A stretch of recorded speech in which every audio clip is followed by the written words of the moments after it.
لا لا لا لا، ايه يا ملك الحلاوه دي؟ ايه الجمال ده؟ ايه الجمدان ده؟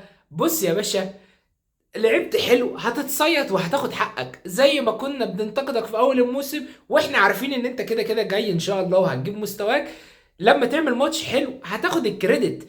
النهارده مبابي عامل ماتش عالمي عالمي، وظابط الاوفسايد في كور والله العظيم لو كانت اتلعبت له. الواد ظابط الاوفسايد وواقف حلو جدا. بصراحه بصراحه مبابي النهارده كان حلو جدا وضغط كتير قوي جدا جدا جدا، وكان حلو قوي وهو اللي يستحق جايزة رجل المباراة من هجوم ريال مدريد النهاردة. ويا باشا ايه الجون الحلو ده؟ ايه الوضعية دي؟ انا شفت الوضعية دي فين قبل كده؟ نهائي كاس العالم، بيحط الكورة بس المرة دي بقى ما تلبسش في وش رجله، للأسف بتيجي في الساق، ولكن هي دخلت. ما في 90 مليون كرة جم في العارضة وضاعوا بطرق هبلة. تخش يا باشا، تستحق ان انت تتكافئ النهارده. وبس كان كل فيديو النهارده، اعمل لي لايك وفولو عشان تشوف كل جديد عن فيفا وعن الكوره عن الفانتسي. سلام.